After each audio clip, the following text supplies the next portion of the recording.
Hey, everybody. Good morning. Welcome to Down to Earth with Harriet Kamek. Thank you so much for joining us. It's Monday, and today is the 9th of September. And I literally have to remind myself that we are in September. I do not know what happened to the time. Can anybody tell me? I mean, just a few days ago, it was August, wasn't it? I thought so. So I'm not joking. I'm not joking. I am doing the right thing. A few days ago, it was August, and we were all trying to figure out what September is going to be like. And of course, we live here in the Midwest where the weather, yeah, the weather is an event here. So it's cool. It's cool. It's cool today, right? It's cool today, but it's going to be hot tomorrow for the rest of the week. It's going to be 80s. And yesterday we were all wearing hoodies and jackets and all manner of things. And I'm not happy. You can tell. I'm not happy. No, I'm not happy because I don't like this, okay? I'm not liking it at all. I know I sound like I sound like I'm complaining, but seriously, like I was in the stores yesterday and everywhere there are boots, and I'm like, you gotta be kidding me! We just stopped wearing boots about 3 months ago. There's no way I want to go back to wearing boots, but it's inevitable. There it is, right in front of my eyes. We're about to wear boots. So, welcome to the fall season of Down to Earth with Harriet Kamek. You can listen to us on a variety of platforms. We're on Facebook, YouTube, Twitter, Periscope, and you can join us later. If you miss any of our broadcasts, you can always join us later on Spotify. You'll be able to hear the shows and the things we talk about. And if you want to join into the show, if you feel like there's something that you want to say, if you feel like there's something for you to say, I encourage you to join in by calling into our show. Yes, we have a phone number that you can call in because I know many of you have something to say, don't you? Right? We all have issues and we all want to say what we want to say, when we want to say it. And you're like, Harriet, you know I have something to say and I want to say it. So the number to call in if you want to call into our show is 516-387-1463. So if you feel like you want to call in, certainly make sure you go ahead and do that, right? Uh, Today I want to talk about when Meghan met Harry. And of course, I'm putting this into context that this is love, and love is love, right? That's what they say, love is love. And especially this week, because this week is the memorialization and commemoration of 9/11. This is the week when the worst terror attack on American soil took place. And this is the week when a lot of us lost friends and family members in 9/11, someone you know who knows someone kind of thing. And it touched a lot of lives because it happened in New York. And for the folks who live in New York, I imagine that there's still trauma. This morning I was asking my daughter if she remembers 9/11. She says it's not a memory that she's comfortable revisiting. She says for some reason it bothers her. And I said to her, perhaps it was that coming of age moment when, children became aware that the world was real and that there are people in the world who perhaps don't like other people and that it affected, and I said it probably is because how it affected the adults around her. So for those of us who remember 9/11, it certainly is the week when we commemorate that. And I don't want to forget it because the folks who were first responders are dying and they are not surviving. And of course, the folks who lost friends and family members who never came back. In fact, there are many stories that pervade even people whom I knew who took weeks to find their family members who were laid up in hospitals all around the New York area. It took something like 10 days for them to find someone who had gone to work. And luckily that day was take your kid to work day in her firm, and her son chose not to go. So there are all kinds of stories around 9/11. It touched most of us in a personal way. But for those of us, it may not have touched you personally, but it touched our lives, and the country has not been the same since. That's what started the war in Afghanistan and Iraq, and it's been 18 years. It's been 18 years. I'm sorry, just the war in Afghanistan. The war in Iraq started 2 years in the 90s, 1990, 91 or so. But the war in Afghanistan began after that, and it's been 18 years. We need to put it to rest, right? It's time for us to get out of there, right? So I wanted to talk about when Harry met Meghan, and I wanted to talk about it contextually within the context of love. And I know some of you like looking at the people whom you're talking to, so you can find me streaming live on Twitter some days, right? But I wanted to talk about when Harry met Meghan. I'm going to tell you, I don't watch British television a lot. There are some British shows that I like that I find on Netflix that I like I mean, some of them are hilarious, I swear. And of course, who doesn't love James Bond, right? And the British culture is something that I'm very familiar with because my background is such that I grew up in a country that was heavily influenced by the British culture. So I'm familiar with the ways of royalty and how the royal program operates. And so I'm therefore familiar with Prince Harry and Prince William, who are descendants of Princess Diana, who was killed in 1997, or she died violently in a car crash in 1997. So watching them grow up publicly, living their lives out publicly, was something that most of us could identify with or relate to. And so it was interesting when they became of age and they're going to marry. It's like, oh, you're old enough to marry? Wow, what if your mom were here? Kind of thing. And so I found it fascinating then that Prince Harry, and is a member of the British royal family, heir in line to the throne of England, right? To the royal throne of England, and a white man, powerful and wealthy, place well positioned in the world of power, politics, just downplayed, very subtle, but still there nonetheless. Right? Make no mistake about it, the royal family of Great Britain has world influence and world power. Make no mistake about it.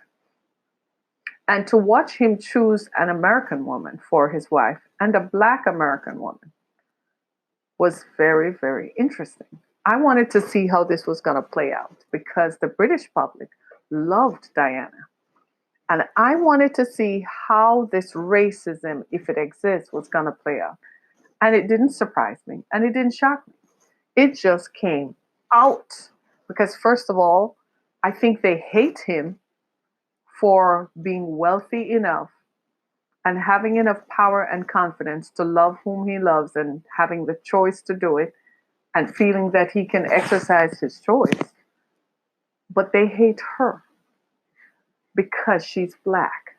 They don't hate her because she's American. They couldn't if he had married Reese Witherspoon or somebody like that, it would have just been another white woman. She just happens to be American. But because she's Black, there is this vapid, rabid hatred that has come out that I think is threatening. And here is why. There is a prominent journalist named Piers Morgan. I've tweeted him on Twitter because the things he writes about, what he writes about Meghan, is not a study in contrast or a study in personality. It's a study in racism. His remarks are racist, and he's as racist and out there, and he doesn't care if you call him racist. He doesn't care if what he pictorializes and says about her is racist. Recently, and I've been following his thread for a while, and at first I wanted to give him the benefit of the doubt to say, well, maybe he's just, maybe he doesn't like her as a personality. Maybe he just doesn't admire her. After all, Meghan Markle was not a well-known actress, right?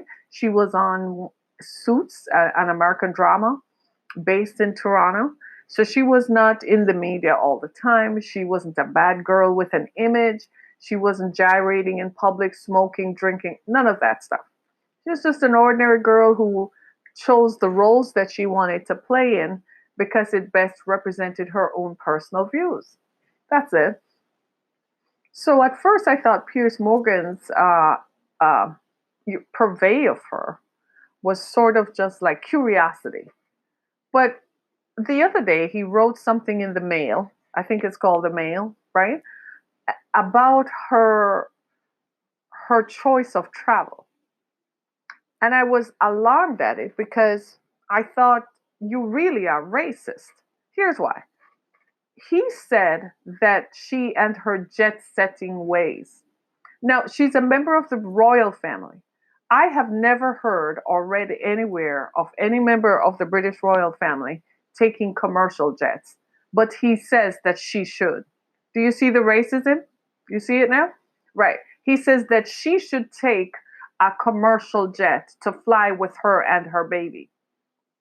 To me, the British public and the British royal family need to look into that because Piers Morgan is influential. And if he can get a segment of the population to join him in his hate, it will hurt that young woman and her child. I don't even know if Harry and Meghan will end up living in Britain. I think they may have to leave Britain if they want to live in peace. Because there are some people for whom they have not forgotten color. They can't look beyond color. As a speaker, I've gone into places, and I'm going to tell you why this is such a thing. About 3 or 4 years ago, I inquired at a university in Ohio to be a speaker on their circuit. I talk about women and gender issues. Is that common to everyone, right? You would say that's common to everybody, right?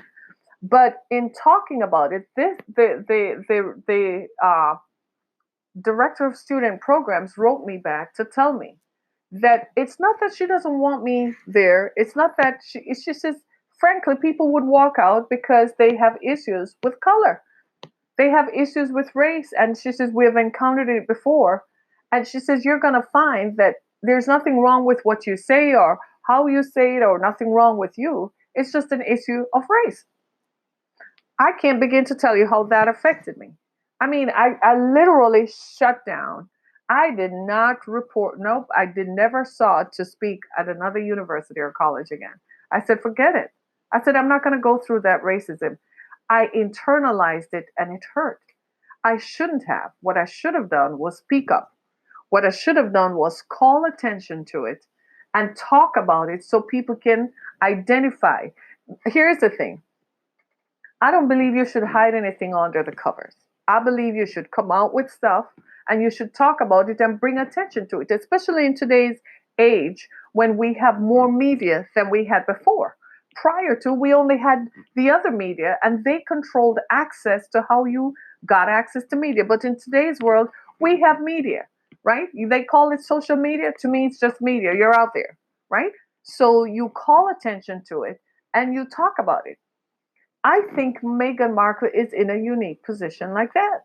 Somebody needs to stand up and say, and an actress really did. They did call out the attitude of some people to actually allege that she, as a member of the British royal family, should ride on a private on a commercial jet when the other girl, the other person who is a commoner, who married the other brother who is in line to be the king, you don't tell her to ride on a commercial jet because she's white. But you're going to tell this black woman to ride on a commercial jet, knowing jolly well that royalty cannot ride commercial. Just think about it. It's like having Beyonce or having Felicity Huffman or Reese Witherspoon go ride commercial. You can't do that. The security risks are too great, right? The confusion that it would create in an airport, first of all. There's no guaranteed safety once you're on the plane and the doors lock, what people would do or wouldn't do. Do you see why I say this man is racist? And the thing is, Piers Morgan is a journalist who lived here in the United States and who worked here on CNN. They had to get rid of him because the way he would attack people was sort of confrontational. But I just thought I enjoyed his journalism. At the time, I didn't see it as racist. I just thought he was confrontational, and that was his own form, right? That was his own practice. I had no idea that when he went back home to his home country, that he would look at an American woman who is black, and would treat her with the disdain that he treats her. Now, that is racism. So I used to follow him on Twitter because I liked him as a journalist. I admired him. But I don't now because you're racist. And whoever is listening to this, whoever, as far as I'm concerned, your views fall into the purvey of racism. And frankly, I don't give a care what you think, because that's the same thing you say about Meghan Markle. It's the same thing you would say about me. But you won't be, guess what you won't do? You won't be bold enough to say to my face, because I will answer you. She may not answer you, but I will, right? Racism is wrong. And as far as I'm concerned, Harry met Meghan and he loved her. Now, he's a man of worldly influence, so he knows that this was going to be tested. In fact, he was willing to give up the throne and go live in Toronto as a normal person, just so that he could be with whom he loved. And there are a lot of reasons for that. He watched his parents, who lived in a loveless marriage, and it killed his mother because she was trying to find love somewhere else.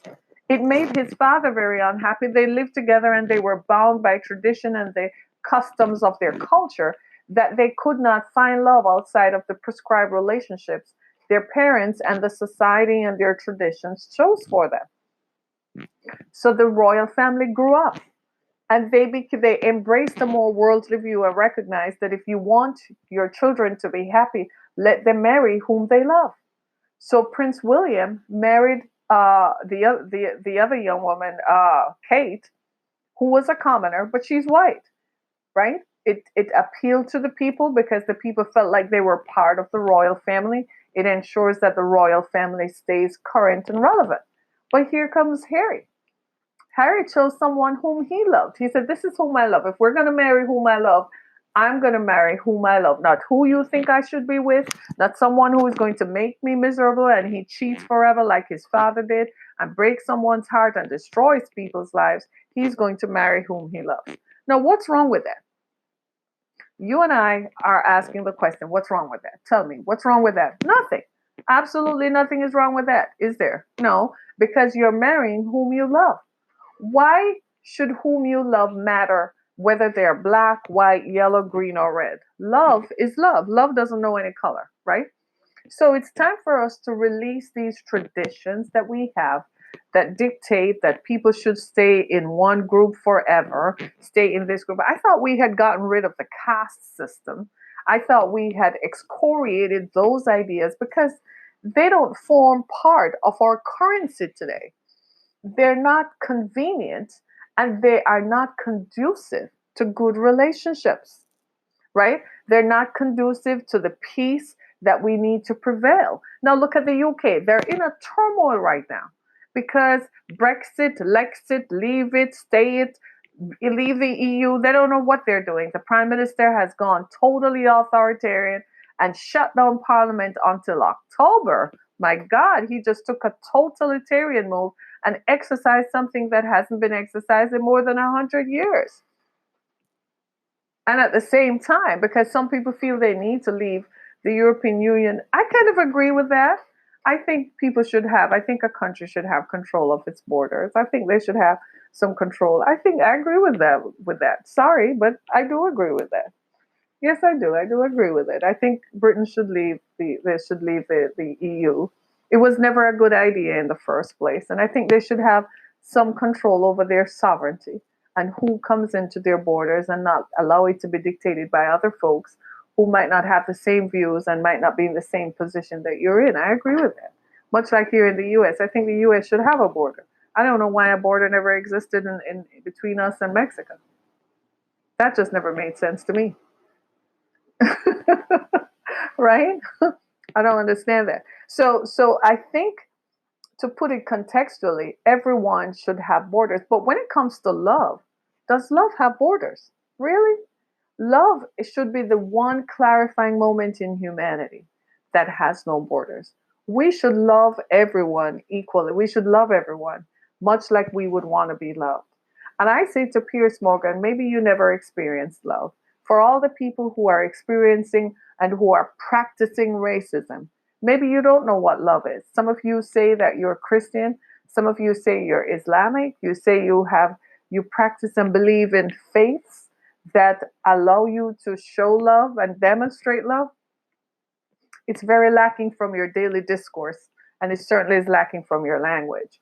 To actually write an article that pillifies and vilifies a young woman for no other reason than the color of her skin is pitiful. And as a prominent journalist, I think Piers Morgan should step aside. I think that's very sad and very, very, very lacking of him in his journalistic tendencies. I think that was very sad. I found that very sad. And but it also told the rest of us exactly where he stands, that he's racist. And I say that to everybody out there. I don't care what kind of journalist you are. I am a person of color, right? And I'm a woman and I'm an immigrant and I can't change that.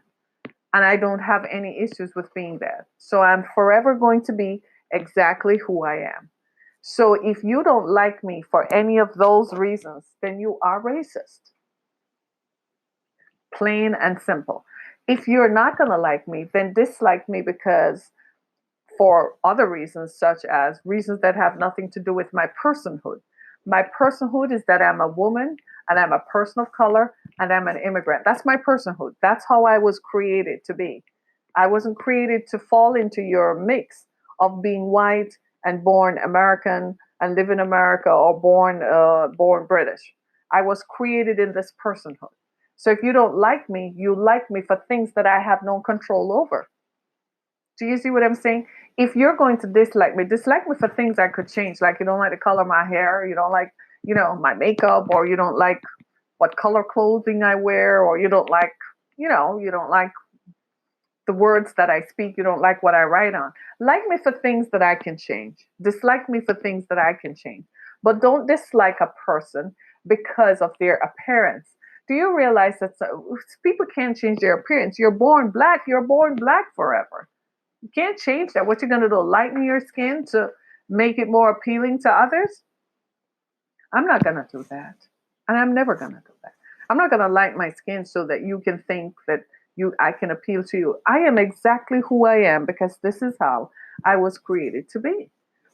Right? This is the way that I sound is exactly how I'm supposed to sound. I'm not going to change that or modify it so that you can find it more appealing because it doesn't match up or line up with what you think that a person should be. No, time out for that. The world is changing even as we speak. The world is no longer strict on people today because of media are listening to people from all parts of the planet. So people today are not going to be as strict in their confines of what should and shouldn't be. It's time, literally, to grow up. It's time for us to start accepting people exactly as they are with how they come rather than attaching labels to them that you should be this and you should be that for them to be taken seriously. Where does that come from? Tell me, where does that come from? Right? That comes from a place that is born out of our own need to like and dislike people. I don't like you simply because you're black, because you're Hispanic, because you're Indian, because you're Asian, because you come from Eastern Europe, whatever. No, we need to cut it out. But in the case of Meghan Markle, Duchess Meghan and Prince Harry, I think it's dangerous. It's a dangerous trend. Years ago, in before the 2012 elections, I wrote a blog called The Unity of Hate. I saw where all this hatred against Barack Obama was leading to. And I saw that it was going to end in these kinds of situations that we're seeing, the mass hatred. And here it is. Here it is. The unity of hate. You have to be careful about that. So, to members of the royal family, I wish you well. I certainly do. I hope you have a hedge of protection around you. But to the rest of us, the general public, the public who is listening, sit back and think about, why do you hate someone just because they're different than you are? Why should you? Why do you hate this young woman? Not because she's American, because you like Americans, but you hate her because she's black and she's occupying a place of power that you think should be reserved for someone who is white. That is wrong. That is wrong and has always been wrong. And if you really have issues with it, to be honest with you, maybe you need to go talk to your ancestors because they're the ones who created this mix up anyway. Everybody was content in their part of the world where they were, and everybody started thinking, well, I'm going to go over there and conquer and bring all the wealth back to my country and build my country up. And it started this mass flow, this interplay of people and peoples. And now we all just are a hodgepodge and a mixture of people. We're all human. And I just want to ask you all this question. If something were to happen to the planet, are you going to care that somebody from Afghanistan or India or Pakistan help you? Are you going to care if something were to happen that we all have to head south? Are you going to care? Look at what's happening in Greenland, for crying out loud. Look at what's happening in the Arctic, where it's melting. When all those seas, when all that water melts and the seas rise up, you realize that whole island nations are going to disappear? What will happen to those people? They're going to have to go somewhere to live. Are you going to tell them they can't come and a whole section of humanity just disappears because the seas are rising? Is that what you're going to do? Is it really? You're just going to say sucks to be you? Huh? Just because you're looking at people. You don't look at, Martin Luther King said, judge someone based on the content of their character, not on the color of their skin. I have found that to be true. When I meet people, I want to know who you are. I want to know exactly who you are because that's how I am perceiving you to be. You're not a white guy, a white girl, a black guy, a black girl. I'm looking at you. What kind of person are you? How do you make me feel is what I'm using to judge you by.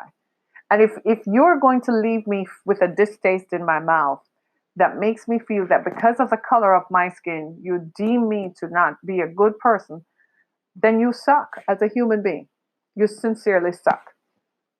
And that's the message that I want to convey to the racists and the people who propagate racism and the people who are strident about racism. You suck as human beings. You need to hear that and you need to understand that. Because judging someone based on how this looks, this is surface.